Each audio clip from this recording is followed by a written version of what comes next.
I must not fear. Fear is the mind killer. Fear is the little death that brings total obliteration. I will face my fear. I will permit it to pass over me and through me. And when it has gone past, I will turn the inner eye to see its path. Where the fear has gone, there will be nothing. Only I will remain. Live from Kakariko Village.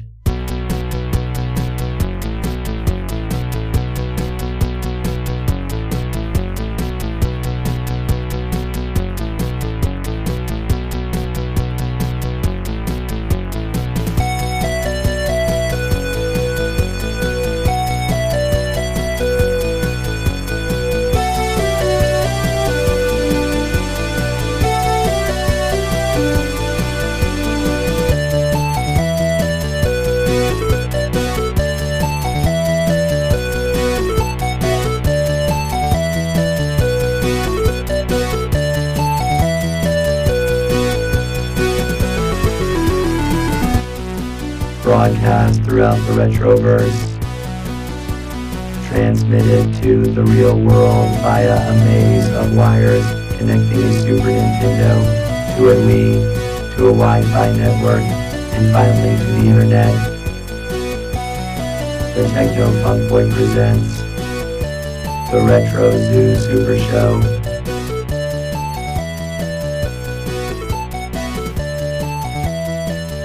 Now here are your hosts, Kai and Steven.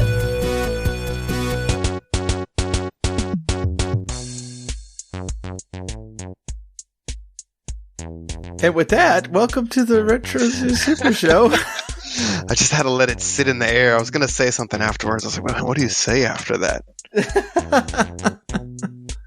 I am one of your hosts, Kai. And I'm Steven. How are you?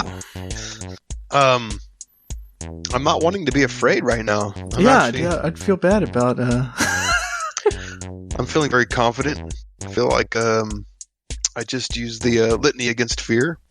And now I'm ready to stick my hand in a box.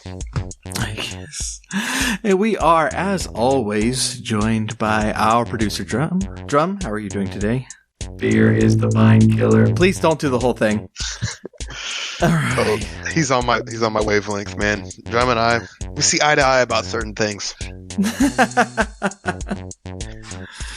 Oh, goodness. So we are going to talk, obviously, about Kirby today.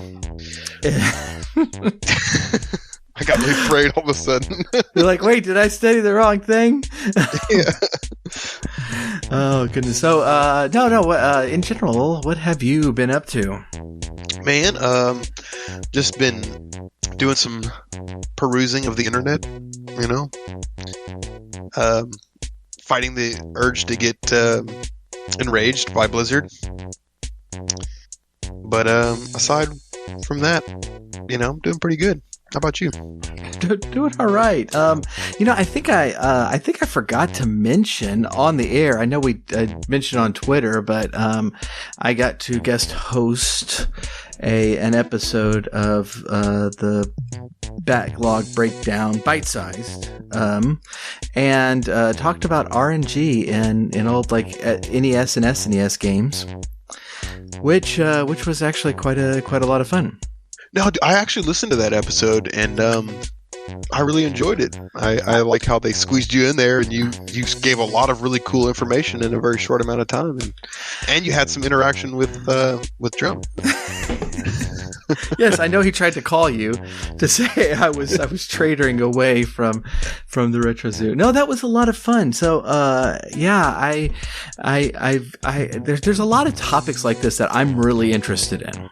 Yeah, and there's actually, and I want to. We didn't really have time to delve into it, but the game we're talking about today has some technical issues mentioned in some articles that we looked at, and we'll get to that.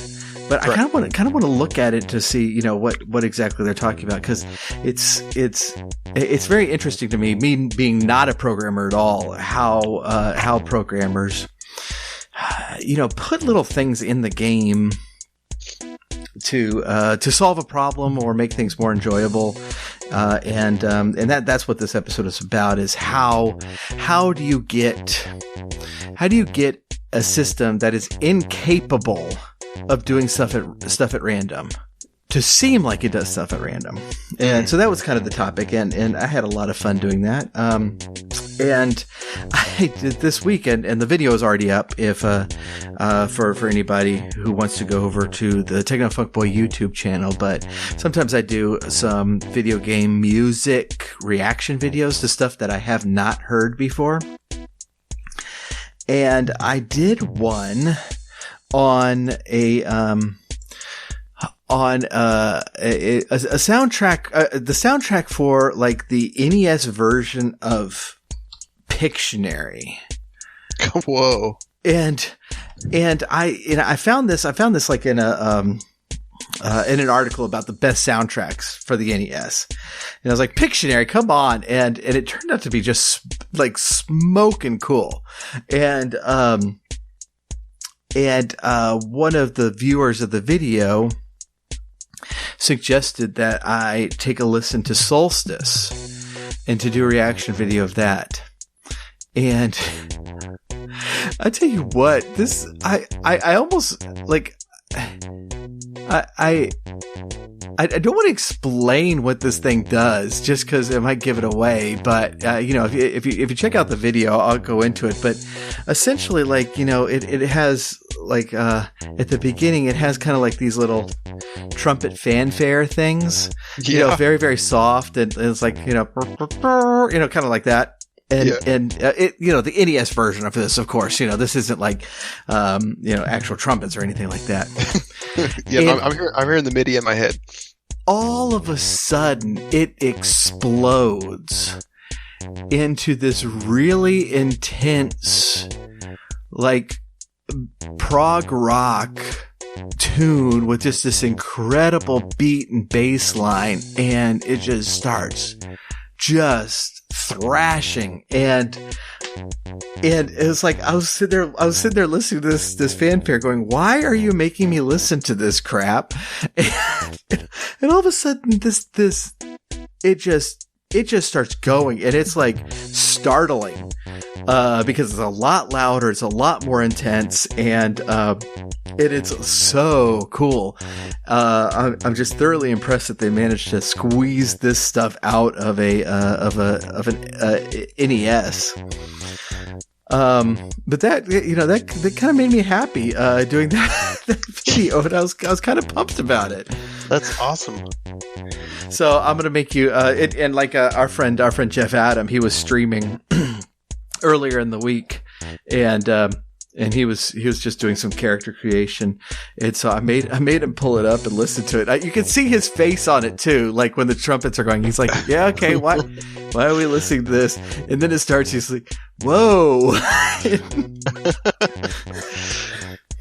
That's awesome. Yeah, I'm gonna make you at some point. Of course, I have to make you listen to that. But I'd love to. Yeah, so we're continuing our talk about RTSs. Yes. Did you want to hit Blizzard? Yeah, physically punch them in the throat. Yeah, I guess before we get into RTSs, did you want to physically harm the company that made some of the best RTSs in history? Dude, no, I it's funny, we've chatted about it a little bit before this episode, and obviously the news is, I guess, recently in the last few days,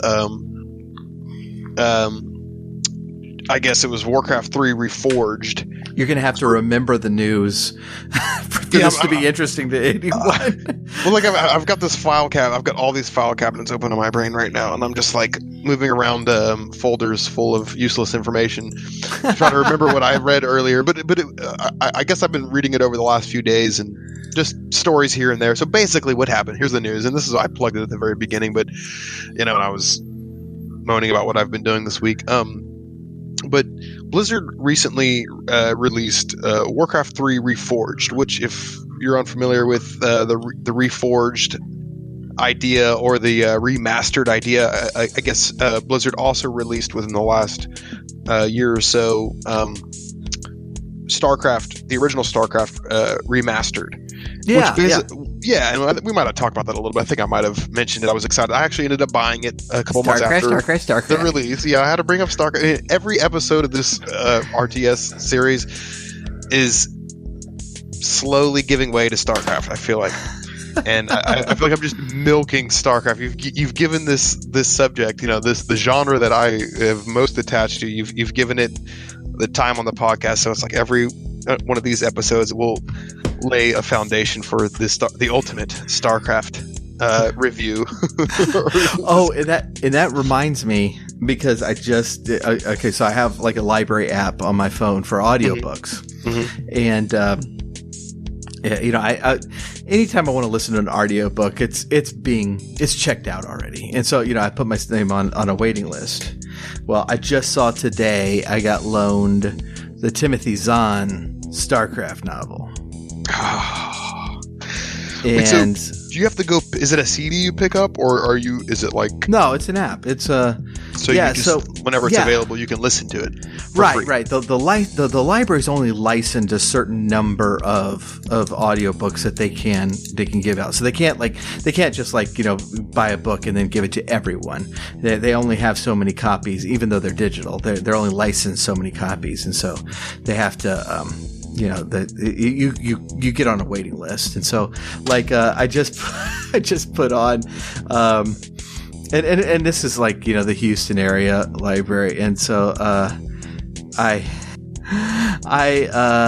kind of got on the Witcher train, and so I saw they had The Last Wish, which is the first Witcher novel. And that waiting list is over 6 months. And then the latest Thrawn novel, I hadn't realized that was out. The third in the new trilogy, that one's over 6 months. And because of today, I was remembering that I never actually finished Dune, and so I was like, oh, let me put that on there. Over 6 months. But I have a R.A. Salvatore Dritz novel. Available in a couple of weeks, and I'll burn through this Timothy Zahn StarCraft book here pretty soon. But I'll save a review of that one until we get to StarCraft. But I did not mean to interrupt. I totally meant to interrupt. Don't let me lie to you. Well, you said StarCraft in your interruption, so you've got to pass. I know. Well, I thought you'd be excited. I am excited, and I'm kind of like, I want to get it too. But how long did it only took you a few days? Because I think you only mentioned that one's not. That one was not a big waiting list. So how long is when are you done with it? I don't know. I'll be done in a few days. Do you have a library card? No, but I have Audible, and now I'm thinking I'm wasting $17 every month to get it free, because I was about to rent Dune. Actually, all day today I was struggling with what to buy next, because you can get the entire Lovecraft fiction collection, which is over 50 hours, for the same price that I can buy Dune, or that I can buy. Oh, wow. Yeah, it's like the way Audible works is you get a token. It's like $17 a month, but your token can purchase normally a $50 book or collection of books, or it can purchase a $5 book. Right. So it's just like, because I was looking at, I actually looked at a $5 book today. I was going to order this. I've been into this guy recently. I don't think we've talked about it, but his name is Rene Girard. And he's like an anthropologist / historian / literary critic / theologian. And it's a StarCraft player. And I'm sure he likes StarCraft. But, all awesome people do. I listened to his lecture, like an interview series on CBC that he did a few years ago, or I guess he's dead now. But when he was alive, he did this interview, and it was amazing. And it's basically it's just like a dissection of culture and religion. And I wasn't sure. I was like, I wasn't sure if as I was reading it, because I was really jiving with it, like, man, I really like this, but I was like, am I getting into a cult? Yeah. How far does this rabbit hole go? So please tell me if before you get into a cult. I wanted to find out if I was interested in a cult or not, but as I read it and I listened to the series, I was like, man, this guy's legit, but I was still unsure, so I even messaged a few friends about it, and I didn't want to tell you until I knew it wasn't a cult. Wow. But I talked to a couple. Anyway, it was. So we're so far off topic now. We're supposed to be more focused now. Yeah, no. This is the section where we bring it back to StarCraft or Dune II or any kind of RTS subject. But no, this was just my rabbit hole on the fact that I was going to buy one of his books. But okay, it was the token was the same price. It was like a $5 to get this audiobook of one of his books versus I could get the entire Lovecraft compendium, worth over $50 for the same credits. So I was like, so I couldn't decide what to buy. So I almost bought Dune, but now that to tie this back into the library thing, I don't have the app. But now that I know that I can just put a bunch of books on hold that I want to listen to, what's the maximum number? Let me look. I know I have it here somewhere. Because if you could stagger it right, you could always have a book to listen to. Because I've been really enjoying listening to audiobooks. I kind of went through, I still listen to podcasts, but I feel like there's still not enough podcasts out there.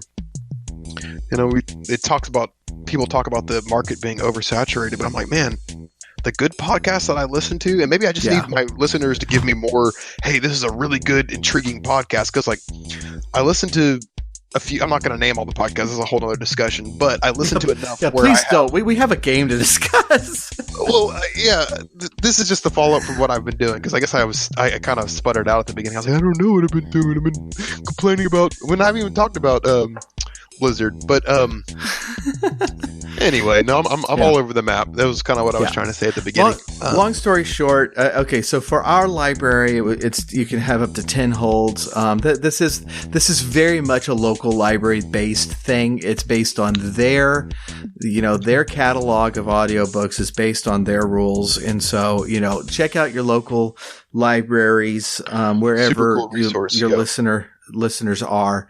And a lot of them are getting tied into these apps where you could just stream these audiobooks instead of going to pick them up, and it's really, really awesome. And so I've done quite a few through them. I listened to the whole new Thrawn trilogy, and I've been very, very excited about these. They've been just great, and they even streamed the old Thrawn trilogy from them as well. How long was the wait for that? That was not as long. It was probably a couple months. But yeah, I would definitely jump on it and start reserving some stuff because and we are, this is the Houston Public Library that I'm tied into, and they've got a hold on darn near everything because, it's a big city and their supplies are kind of limited. I wonder if Pearland has the same type of, yeah. Wonder if you can give it a try. If you go to the library website, it's pretty much wherever you are. If you go to the library website, it'll probably tell you how to do that if they are connected to some sort of service like that. And so you'll need to have a library card and put in your library card number. But I think I know someone with a library card. Yeah. So and so like the whole reason I'm doing this StarCraft book is obviously I'm a Thrawn fan, and Timothy Zahn wrote all those novels, and everything I've read of him is just great. And so I'm kind of pumped about something of StarCraft. You should be proud of me. I am proud of you, and I want to read Thrawn too. I'm Timothy Zahn is. I have the first book in the series, and I haven't read it yet. It just sits by my bed, actually, my wife just started reading it. Dude, when you need to, especially because our Star Wars party has a Chiss in it, and so we're probably going to run into Thrawn at some point. See, I thought about that. Was one of the things I was thinking about spending my Audible credit for, and I think I'm going to just because my wife was reading the book. It's like I want to be able to talk about it with her. Yeah. And so I cool. feel like, and then if it all feeds our game, let's plug the game, like. Right. Yeah. It's all right. Amazing game. Yeah. So getting back on track, because we did not do well on that. Getting back on track. Speaking of how great StarCraft is, why don't you tell us how the company that makes StarCraft sucks?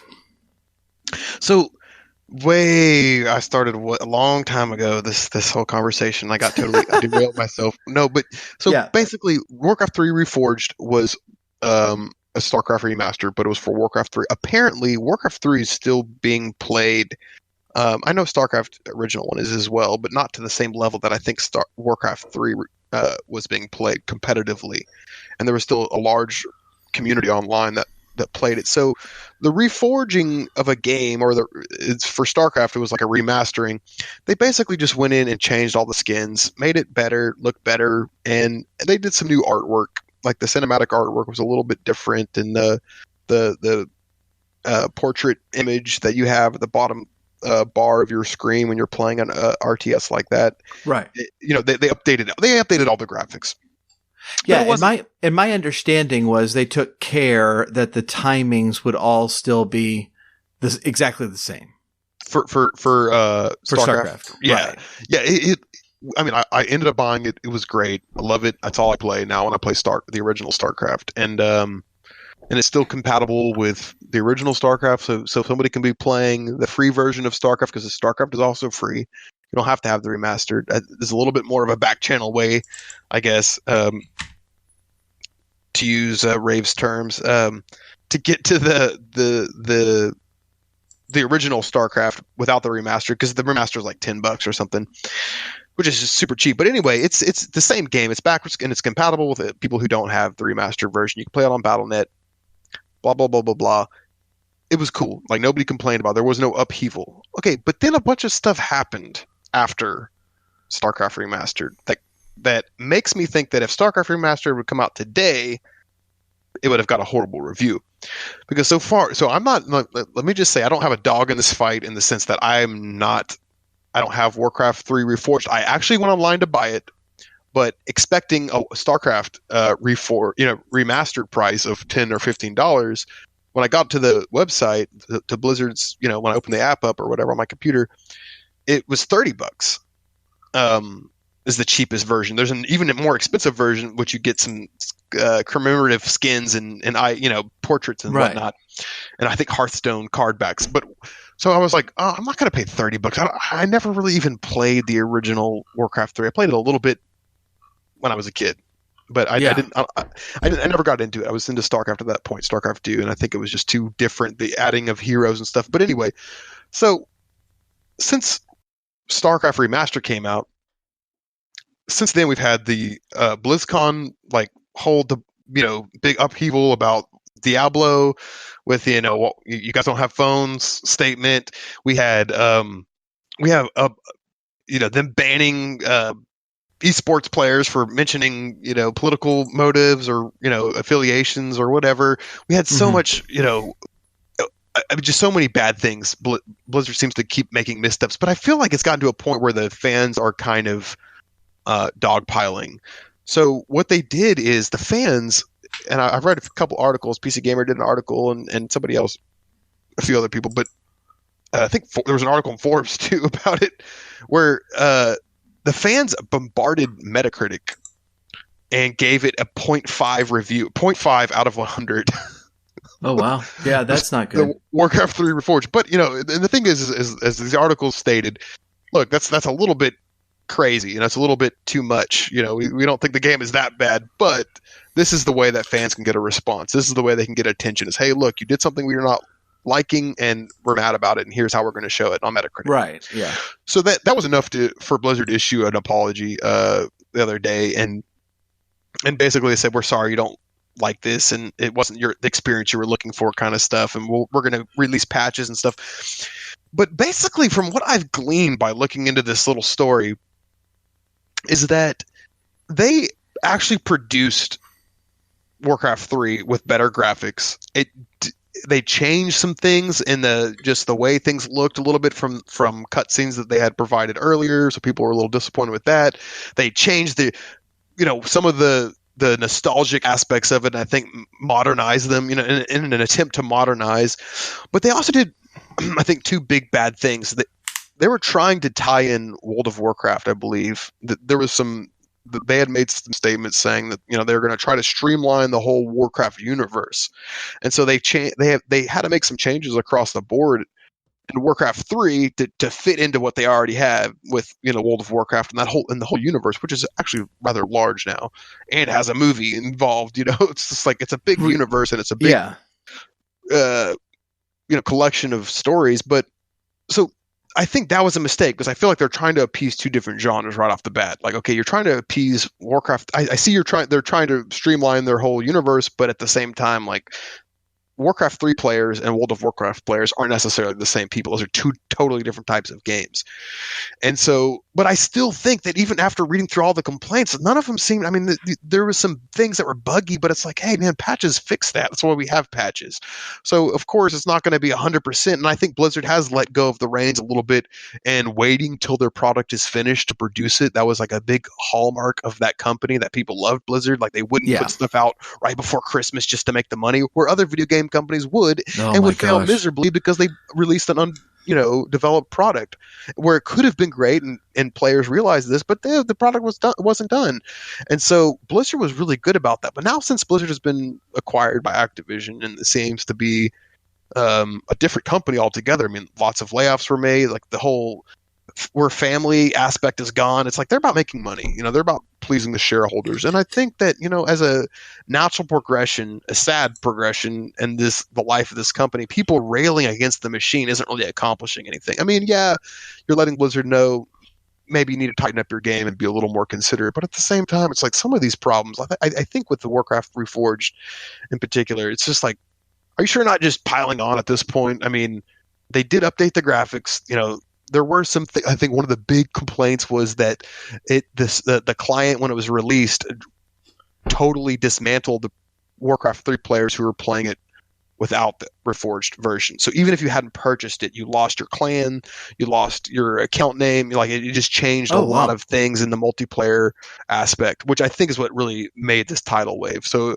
if they spent some more time like figuring out how to bring the new client in and still keep the old client data with regard to players and clans and distributions of those sorts, then they might have really avoided this problem. But I think they came in sloppy, strong, trying to just get it out. It sounded like somebody had a deadline. It's like Blizzard needs to realize, hey, look. They just kind of rushed in without a plan. Yeah, and so kind of like Leroy Jenkins. My favorite part about that is where you saw that coming the second before I said it. Let me pause here for a minute and let this play out. No, dude, exactly. And I think people are tired of that, Like I think people are tired of Blizzard doing that. So, I thought you were going to say Leroy Jenkins because ain't nobody tired of Leroy Jenkins. Nobody's tired of Leroy Jenkins. No, that was understood. Man! Let me Google Leroy Jenkins. Hold on. We are, and we, by the way, when we tackle Warcraft, I know it's World of Warcraft, and so it's not fair for us to tackle Leroy Jenkins when we get to Warcraft. But that story is just too good not to tell. So when we get to Warcraft, I think we should tell the Leroy Jenkins story. Yeah, dude. We've talked about that a long time ago, and I don't even remember. I'm looking it up because that sounds familiar. That conversation was had on this show. Yeah, it probably was. Anyways, yeah. Anyway, we'll get there. But yeah, it's like, I mean, look, back in the 90s, I was a huge fan of what's that company's name? Sierra Online. And, and that was actually one of the declines of the company was releasing things unfinished. And it was just a stark difference between like a Blizzard game in that time period and a Sierra game in that time period. This is like the beginning of like when Blizzard's super taking off and kind of the decline of Sierra is like, I knew that when it didn't matter when I purchased a Sierra game, I was going to have to sit there for 30 minutes loading patches on a dial-up modem.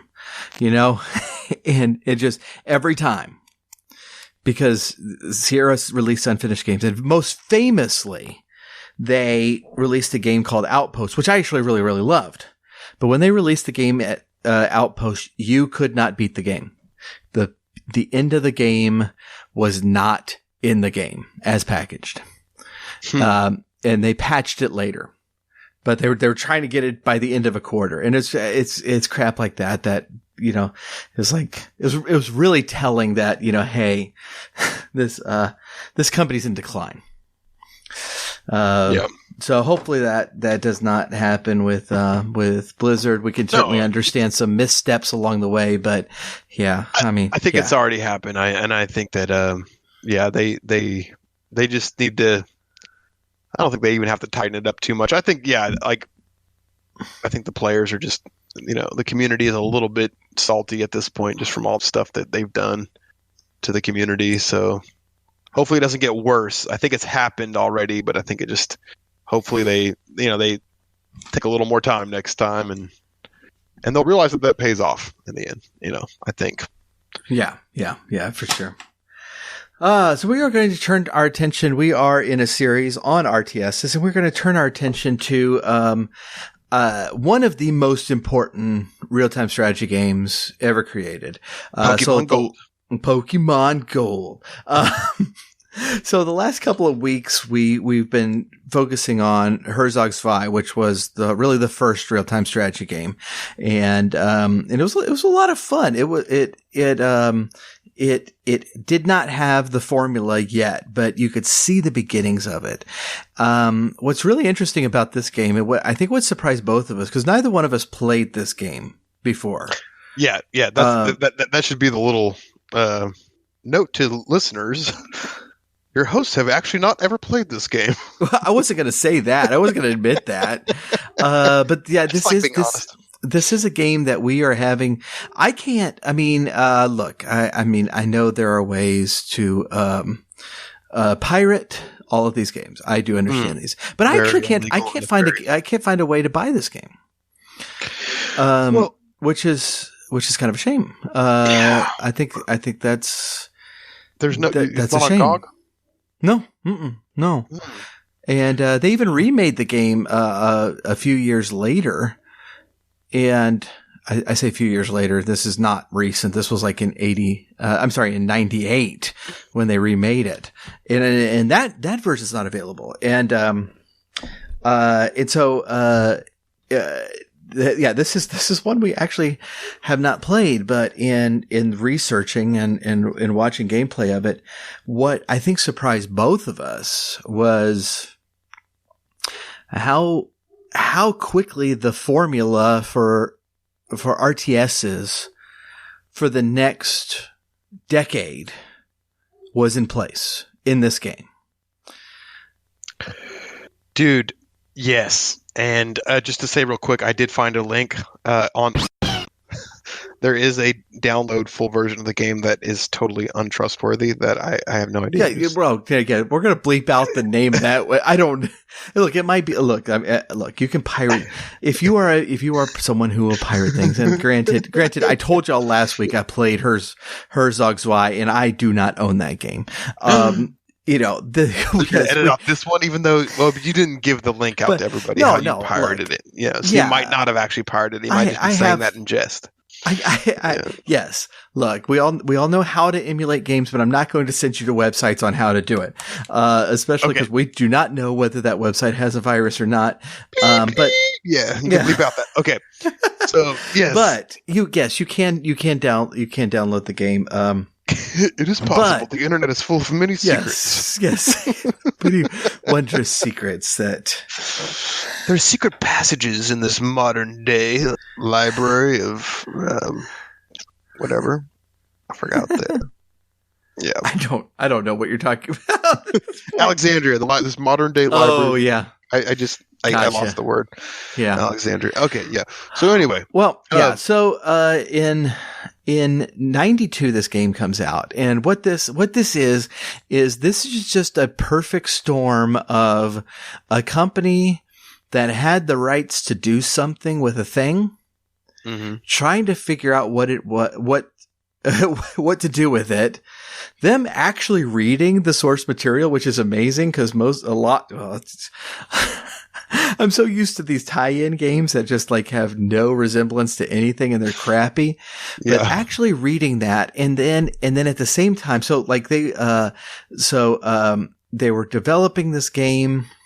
They had a game based on Dune that was canceled, but they had the rights to the Dune license. And one of the people involved, read the novel, and was struck by how much politics and strategy was involved in this. And at the same time, someone in the company brought Herzog Zwei into the company. And it's like, guys, y'all got to check this out. This is pretty darn cool. And so this is drawing from Populous. This is drawing from Herzog Zwei. This is drawing from the book itself and trying to figure out how do we make Civ.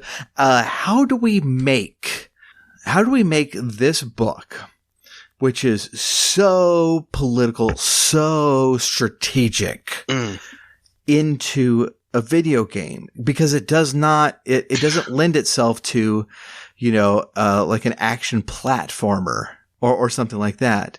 Right. And I think that's fascinating, because how often do you actually have somebody coming in and saying, we read the story, we feel like this story lends itself to this kind of gameplay, now make the gameplay. Like, that doesn't happen. I mean, that is in and of itself pretty unique and weird and awesome, actually. So it's like RTS was built out of like, we like this style of storytelling. We like this book. How can we make a game? Well, it's an RTS. Boom. Right. And I think the key ingredient here, pun intended, is spice. So for those of you who have not watched one of the Dune films or read the book, all of this politicking, all this strategy is over this planet, this desert crap in a whole planet that is only important because there's a euphemism, I guess, about oil.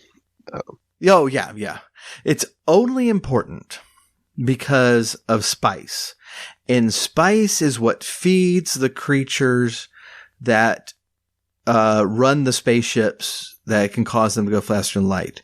I am basing that completely on the miniseries version. Yeah, that's what I saw. Because I have not read the book yet. Find me in 6 months. I'm trying my best, but the library. But so this is the thing. And that's what all the conflict is about. And this is the question of economics. This is economics in science fiction, because economics is the whole point of economics is how to distribute limited resources, to try to appease unlimited desires. And that's what this is what do we do with this limited resources called spice? And that is what added the ingredients, still pun intended, that added that ingredient to this game that changed it just from a real-time strategy game. I mean, not a real, gosh, what am I thinking? Just like a war game. Right. War game. To an RTS. It was that element of limited resources and how do you use them? Well, in the game, in the RTS, become increasingly focused throughout history, like throughout the progression of this kind of gaming, to how do you control the resources? Right, exactly. The one who controls the resources, who has the, if you have two equally paired players, eventually the lack of resources will drive them to conflict, which you see in very high level esports of RTSs. It's like they play, they can combat each other, they can stop each other, but a lot of times, like the greatest matched players it becomes like they have to do something at some point because resources have now been expended on the map, which is and the euphemism aspect earlier. It's like my question is like, are politicians eating oil? like because as they in the Dune story, it's like they have to give them to the astrogators of these starships or whatever that are spice creatures. But with that, I don't think that comes into the game at all. So no. The game is and that's that is the story of Dune. Is exactly what an RTS is hey, there is this finite resource, and that is eventually going to drive us into conflict. And that's what the book is about. and it's so cool that a game spawned from that idea. Like, Yeah. hey, this isn't a war game. This isn't Axis and Allies or Risk or any like these straight up old school board games, which might have dealt a little bit with resources and certain types of these aspects, but they didn't have anything to go off of basically when they made Dune, except for kernels from Herzog Zwei, from Civilization, from Populous, which is a crazy game, but that I played when I was a kid. But it's like all these games had different components to the RTS, but it wasn't until this that the mineral collecting aspect, or let's say mineral, stuck in StarCraft, the spice collecting, the trees and gold and Warcraft, the minerals and Vespene Geyser and StarCraft, all of this is coming from this game.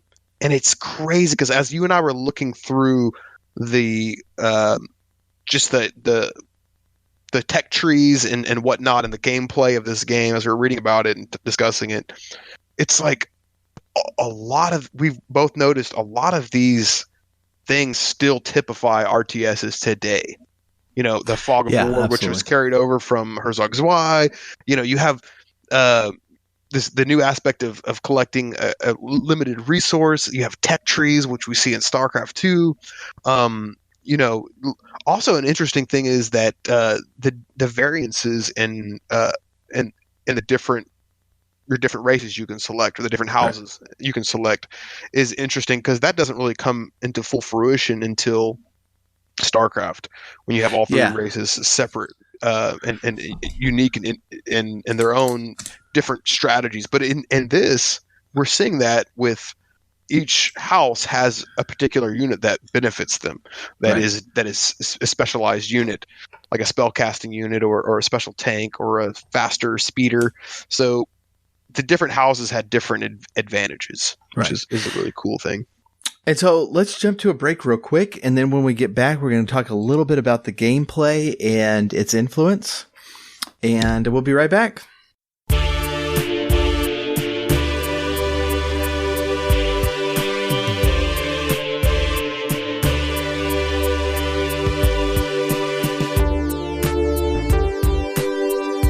Hey, it's Kai here. We recently finished our latest EP, Quest of the Dragon Warrior. It's an electronic tribute to Dragon Warrior and the amazing music that game gave us. We're really excited about how this music came out, and we want you to have it for free. If you go to technofunkboy.com/Dragon Warrior and sign up for our weekly newsletter, you'll get the songs to download and keep for free forever. That's technofunkboy.com/Dragon Warrior, or check the show notes for a link.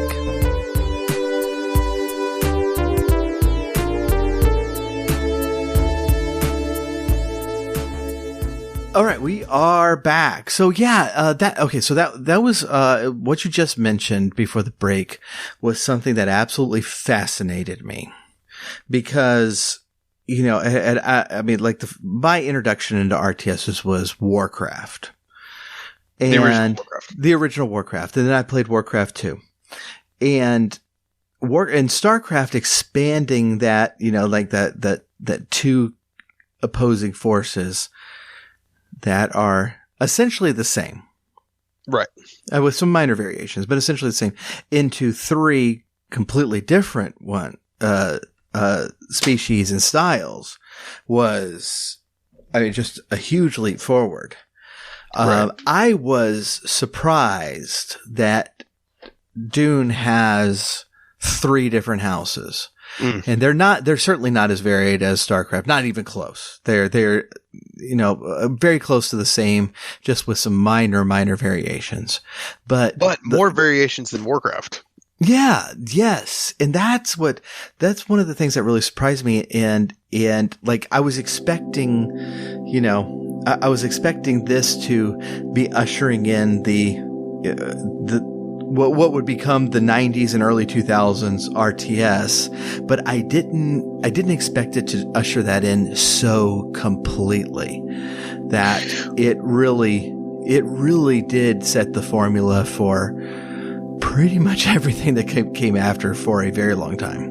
Well, and we have to mention the next big game that Westwood Studios, the creator of Dune II, did, or the next big RTS is Command and Conquer.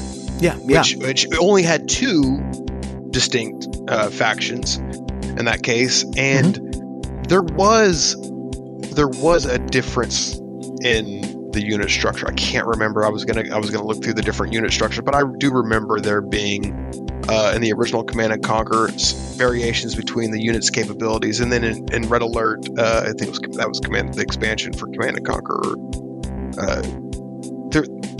There were variations between the cultists and the corporations, or who, I can't remember why they were fighting or anything, but distinctly there were differences, but not three races like we're seeing in Dune. So there's really like part of me wishes I could talk to the developers of StarCraft and say, like, did y'all think about Dune 2 when you decided to make the Protoss, the Zerg, and the Terran and for StarCraft? It begs the question. I'm almost certainly did. I mean, this has been named by pretty much every RTS as an influence. Like the creators of Warcraft has said, yes, Dune 2 is an influence. Right. This has permeated kind of the landscape of RTSs ever since.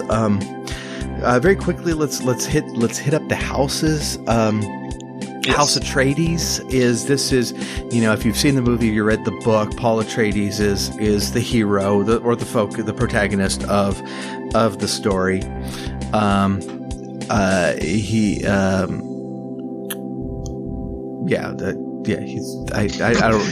good guy. He's the good guy. He's the messianic figure. He's the one that right. He's the Maudie.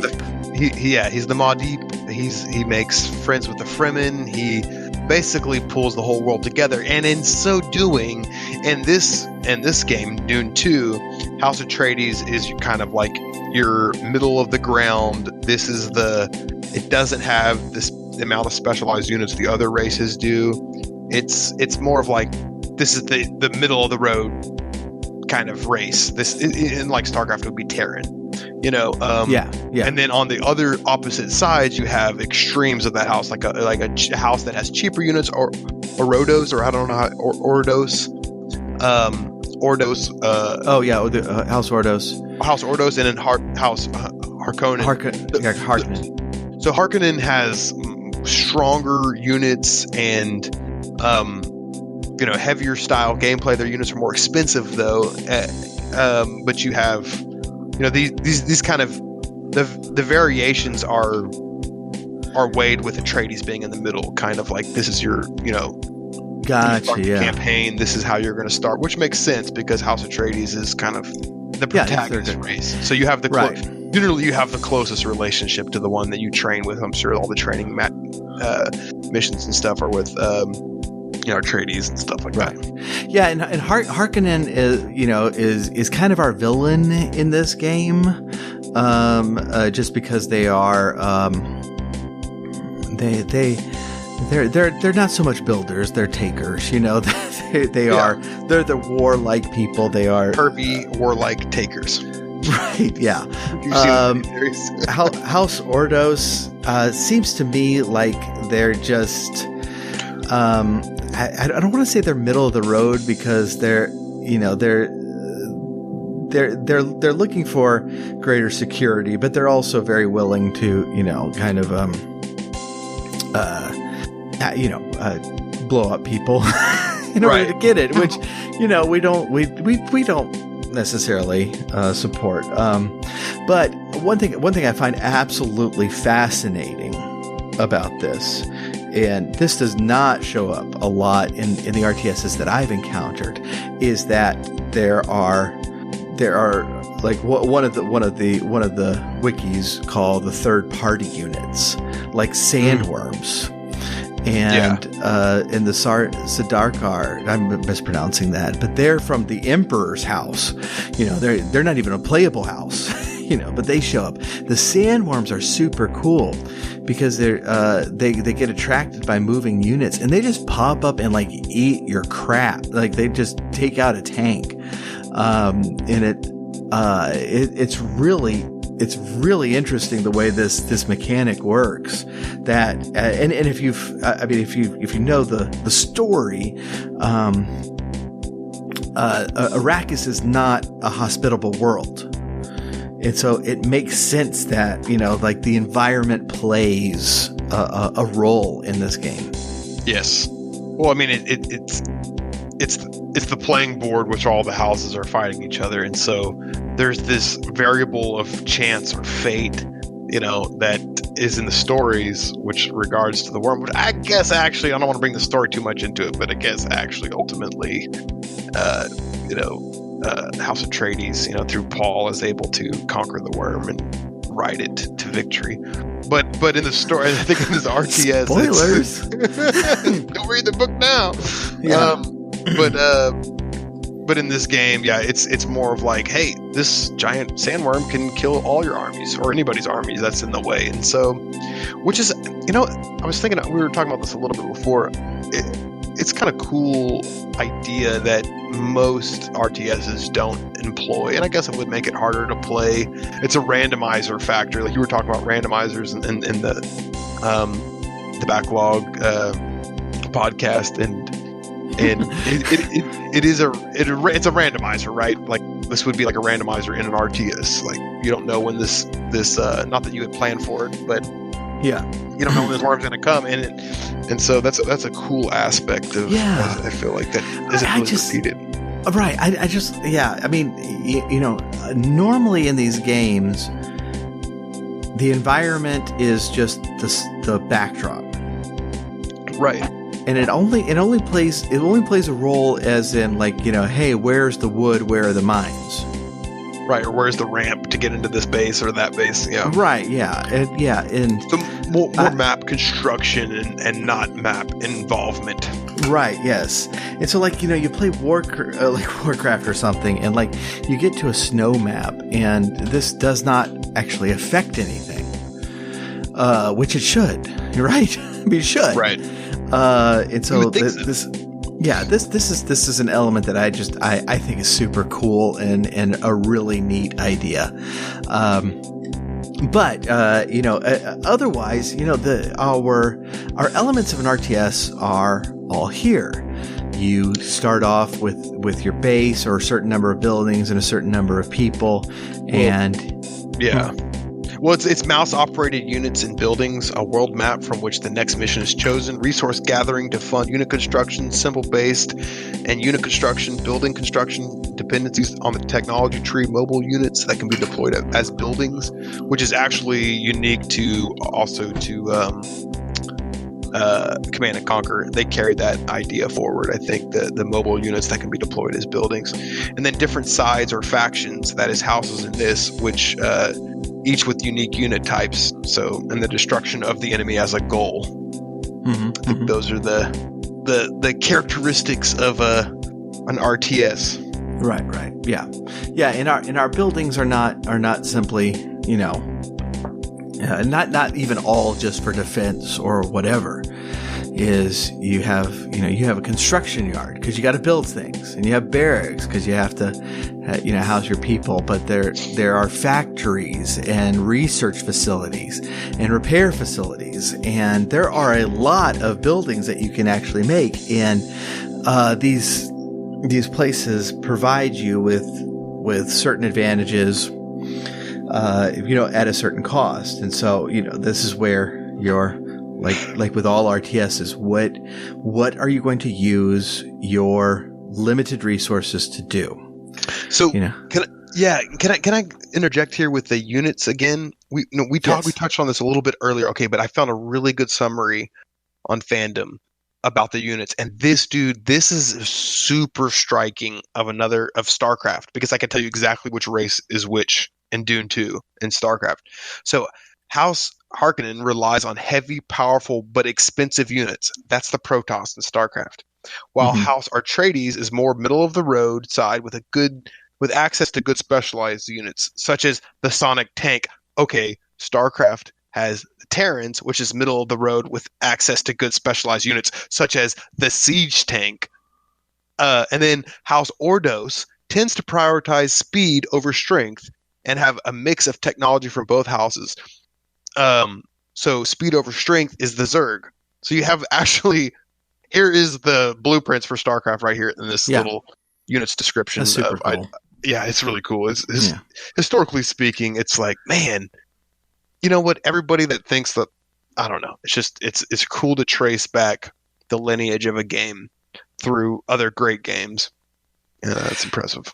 Yeah, and I mean, I guess at the end, and this game did very well.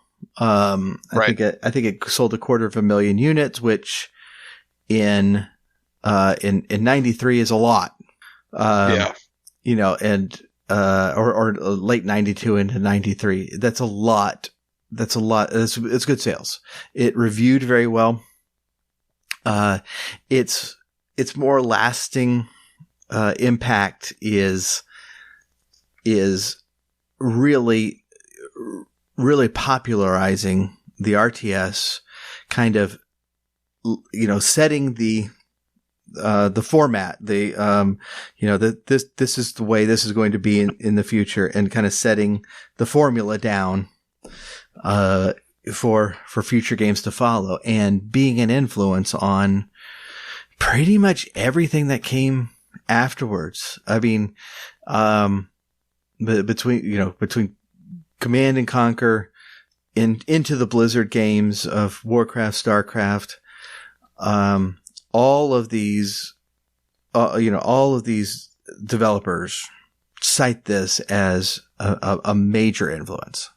Yeah, it's like not every feature is unique, but the combination of like fog of war, mouse-based military micromanagement, and the whole economic model of resource gathering and base building is the hallmark of RTS games. You know, and it basically served as the template for subsequent real-time strategy games. I just pulled all that out of the legacy on the portion of Wikipedia just to give credit where credit's due. But yeah, no, Right. Absolutely, and it's fascinating. Actually, the most fascinating thing, I think we're both kind of like jaws dropped over this one, is like, holy cow, not a whole lot has changed. you know, these aspects have stayed. It's like they were like, they hit something right, they hit the right note, and we like it, and we're going to keep it, and it worked, and it built up the whole genre. But crazily enough, there's still huge aspects of it that weren't necessarily transplanted, like the sandworm, and this idea of, I think we talked about it earlier too, the blossom of the spice varies from place to place. So you might have in conflict, like a fight. I think I read this. I'm just going to say, go on a limb, but I'm pretty sure I read, depending on your firefight, it will create spice in that area. So there's these really interesting variables when it comes to harvesting the resource. There's this unpredictability and kind of fate-like aspect of the sandworm that we really haven't seen transferred to more modern RTSs, and I think that's important because, you know, another thing I've been reading lately is the RTS dead. I mean, we've all been reading that for the last 10 years. And I think it's a funny thing about RTSs is that it is a very more niche genre than most other genres. I mean, the MOBA kind of blew open. The survival type games have blown open. First person shooters, I mean, it's just like there are all so many different variations of those games. And there's definitely been ones that have carried the torch for longer than others and that are hallmarks of that genre. But people don't talk about the first person shooter dying, at least yet, or the MOBA dying, or the survival game. I mean, it's like these are in their heyday, when it feels like for the most of my adult life, I've been hearing, "Oh, is RTS dead?" And there's just not as many variations of it. But I think I was reading this article a while back that I mentioned to you that in PC Gamer, where somebody kind of explored that idea of is the RTS dead? And what he was pointing out, and which I agreed with, is that you don't have a lot of different variations of it. I feel like there's still more to do. There just haven't been as many developers involved in it for whatever reason. Maybe because newer, more exciting genres have come into being. But I feel like we live in an age where people are going back to things that worked. We see this with reboots and with remakes and stuff like that, where it's like, hey, look, these things worked in the past. Let's go back to them. So my hope is that people will come back to the RTS, that they'll they'll create new RTSs that they'll have these newer ideas, and these are kind of the ideas presented in Dune, which have obviously been adopted by the most successful RTSs. That there's still more ideas enclosed in this old game, like the idea of the sandworm. Like, why can't you have the map interact more fully? And I'm sure somebody's going to say, "Oh, it's been done in such and such a game." Well, I don't know about it, so that doesn't matter. Right? It doesn't count because I haven't played a game from this century. Yeah. Well, but actually, what I want to say in all honesty and seriousness is, if you have played a cool RTS that you really enjoyed, that we're not mentioning or that we're not talking about, and that has these kind of aspects to it. I've played a few other RTSs that we're probably not going to get into, more modern ones, but in general, as a genre, if you know some really cool RTSs that have these components from Dune, this is crazy, because this is what I love. Like, when I started playing, I just recently started playing Star Wars Galactic Battlegrounds, because we were talking about playing that in the future, doing an episode on that. Yeah. Dude, when I got into that, I was like, I was having a good time. When I download video games, I'm pretty, I'm not very versatile in my taste. I'm like a PB&J and macaroni and cheese type of gamer. Like, I like first-person shooters and RTSs. So to get a new RTS that was older, that I hadn't really played before, that I might have seen but just hadn't gotten into, to play it and like kind of see the similarities and the things, it makes me realize that there's aspects of StarCraft, which is my main bread and butter computer game for all my childhood and adulthood. To see aspects of this game very, I mean, originating or coming from, or just even being embodied in different RTSs, it makes me excited. I'm like, man, there are still cool RTSs out there that I want to play. And I guess it gets me, it enlivens the retro spirit in me more than most games, because like, this is the retro kind of, I mean, I in terms of retro games, I played the most RTSs, I was playing Command and Conquer and Warcraft 2, and so it really excites me about the past, and it makes me wonder if there's still not excitement out there somewhere in the technoverse, waiting to, kind of get involved and make cool games. Right. Well, goodness, with that's a really good place to stop. So, we are going to we're going to do our Dune 2 Backbeat episode up next week.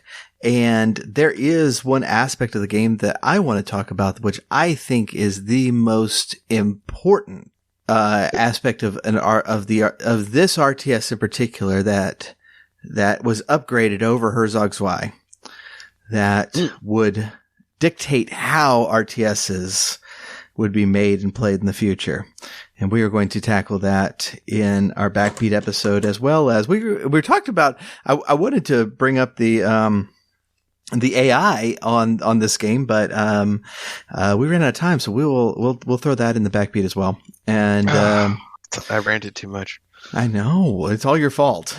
I'm sorry, I got excited. You wanted to do the whole conversation at the begining about whatever it was. I thought it was like a bonus, 2-hour episode. That's what I was kind of. Oh man, I need to go to bed. Nah, I hear you. I need to. So, we really do appreciate you joining us. We, as always, we do appreciate you tuning in. If you would like to support that,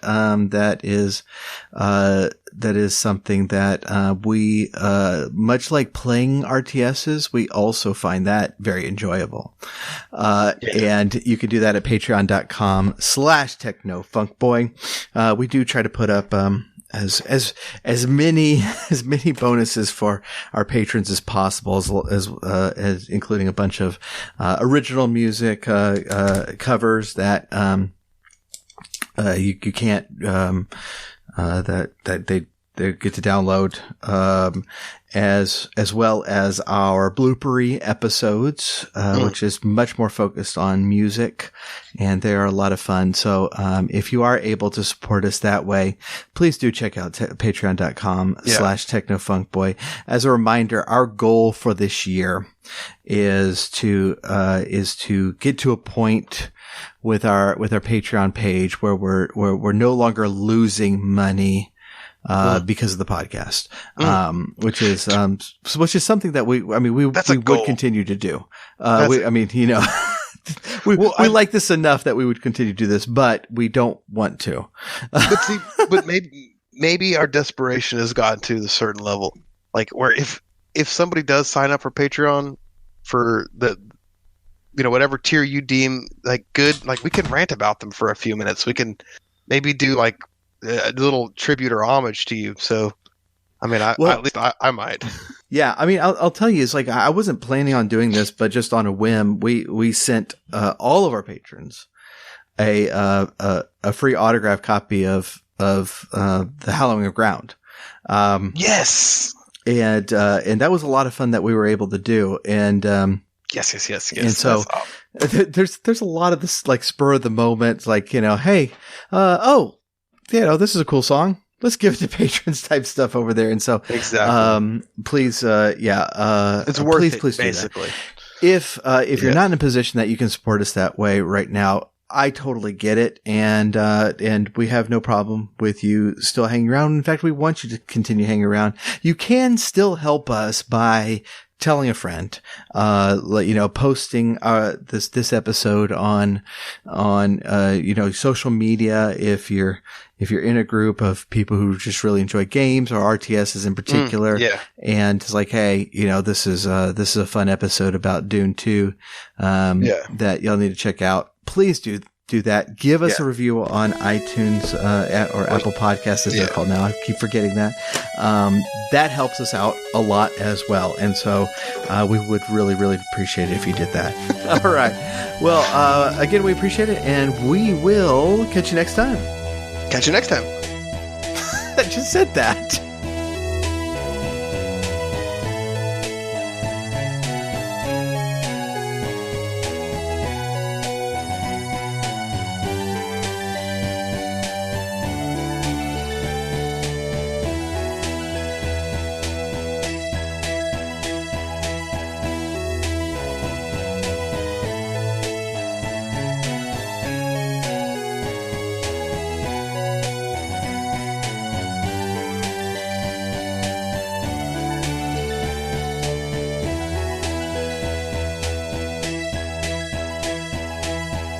The Retro Zoo Super Show is brought to you by the Techno Funk Boy.